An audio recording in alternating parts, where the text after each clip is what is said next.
अस्सलाम वालेकुम जी। कैसे हैं आप सब लोग? उम्मीद है कि ठीक होंगे। अल्लाह पाक सबको अपने हिफ्ज़ व अमान में रखें। आज बहुत ज़बरदस्त सी बैंगन गोश्त की रेसिपी लेके आई हूँ जो कि इतनी टेस्टी है कि आप इसको एक दफ़ा खाएंगे तो आपको यकीन ही नहीं आएगा कि आप बैंगन खा रहे हैं। बहुत ही टेस्टी बनते हैं।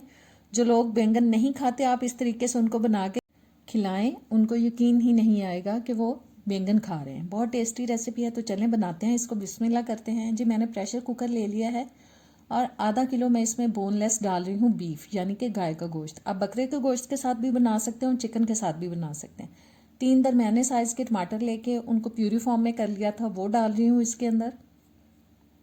साथ ही जी इसमें जाएगा एक दरमियाने साइज़ का रफली कटा हुआ प्याज।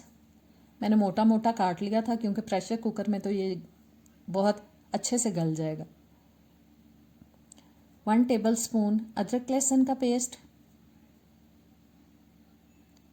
और अब नमक डालते हैं इसमें, जो कि मैं अपने टेस्ट के हिसाब से डाल रही हूँ। आप अपने घर के टेस्ट के हिसाब से इसको डाल सकते हैं। मैं डाल रही हूँ तकरीबन 2.5 टीस्पून। 2.5 टीस्पून मैंने नमक डाल दिया है। और लाल मिर्च का पाउडर अब जाएगा जी, जो कि मैं डाल रही हूँ 3 टीस्पून। 1 टीस्पून डालते हैं इसमें हल्दी पाउडर। और हल्दी डालने के बाद अब इसमें हम डालेंगे पानी, जो कि तकरीबन 4 गिलास तक मैं डालूंगी, ताकि गोश्त जो है वो अच्छी तरह से गल जाए। और अब हम इसको अच्छी तरह से करते हैं मिक्स।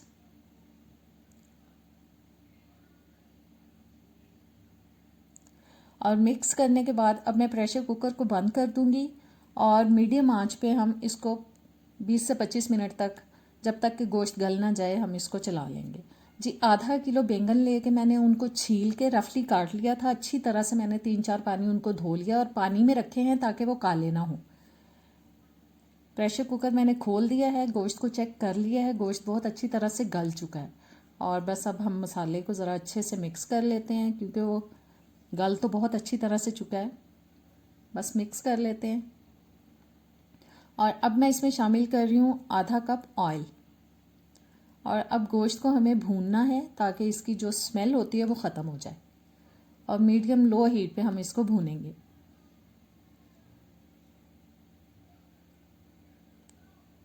बस इसको भूनते जाएंगे जब तक कि बीफ की एक मखसूस सी स्मेल जो है वो ख़त्म ना हो जाए। थोड़ा सा भूनने के बाद अब मैं इसमें शामिल कर रही हूँ 1/2 टीस्पून गरम मसाला पाउडर। गरम मसाला पाउडर जो है वो भी स्मेल को ख़त्म करने में काफ़ी हेल्पफुल साबित होता है, इससे भी स्मेल ख़त्म होती है। और थोड़ा सा मज़ीद हम इसको भून लेंगे जी। गोश्त बहुत अच्छी तरह से भून चुका है, मैंने चेक किया है इसको, इसमें से बिल्कुल भी स्मेल नहीं आ रही। और अब सारी बोटियां जो है वो मैं हांडी में से निकाल रही हूँ, उनको एक मैं बोल में निकाल लूँगी, क्योंकि गोश्त जो है वो बहुत अच्छी तरह से गल चुका है। अब इसको रखते हैं साइड पे और इस मसाले में हम शामिल करेंगे जी बैंगन, जो हमने पानी में रखे हुए थे काट के, ताकि वो काले ना हो। अब मैं सारे बैंगन इसमें शामिल कर दूंगी मसाले में। आप चाहें तो गोश्त के साथ बैंगनों को डाल के ढक के हल्की आंच पर गला सकते हैं, लेकिन उसमें थोड़ा टाइम लग जाता है। मैं थोड़ा जल्दी के चक्कर में हूँ, मैं प्रेशर कुकर में ही इनको गला लूँगी। 1 गिलास मैंने पानी डाल दिया है, क्योंकि हमें बहुत ज़्यादा प्रेशर कुकर नहीं चलाना, बैंगन बहुत जल्दी गल जाते हैं। 3 से 4 मिनट तक हम इसको प्रेशर कुकर को चलाएंगे और इतने टाइम में बैंगन जो हैं वो बहुत अच्छी तरह से गल जाएंगे। बस इसके ऊपर वेट देते हैं और 3-4 मिनट बाद हम इनको निकाल लेंगे जी। बैंगन बहुत अच्छी तरह से गल चुके हैं। प्रेशर कुकर मुझे दूसरी हांडी के लिए चाहिए था, इसलिए मैंने उसमें से बैंगन निकाल लिए। अब मैं इनको डाल रही हूँ एक पैन में और बस इनको अब हम मीडियम टू लो हीट पे ही पकाएंगे और चम्मच की मदद से इनको अच्छी तरह से मैश कर लेंगे, क्योंकि ये मिक्स हुए हुए बहुत अच्छे लगते हैं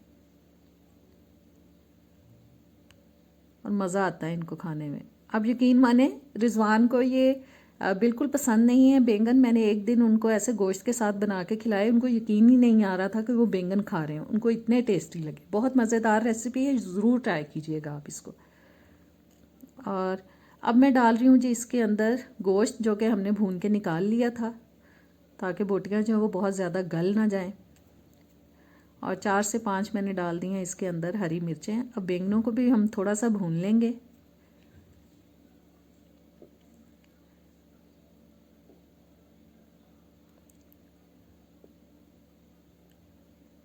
और बस इनको अब थोड़ा भूनने के बाद अब मैं इसमें शामिल कर रही हूँ जी 1/2 कप तक दही, जिसको अच्छी तरह से मैंने फेंट लिया है।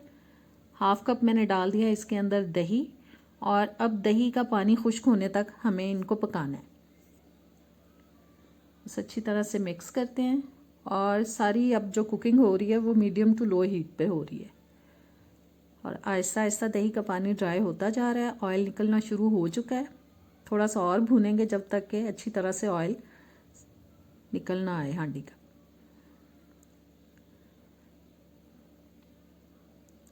और आपको नज़र आ रहा होगा कि बहुत अच्छी तरह से बैंगन गोश्त भून चुके हैं, ऑयल ऊपर आ चुका है। और अब मैं इसमें शामिल कर रही हूँ जी सब्ज़ धनिया, जिसको आप अपनी पसंद के हिसाब से कम ज़्यादा कर सकते हैं। बस अच्छी तरह से अब इसको हम मिक्स करेंगे। और मिक्स करने के बाद बिल्कुल हल्की आंच पे मैं इसको 4 से 5 मिनट के लिए दम पे रख दूँगी, ताकि ऑयल जो है वो ऊपर आ जाए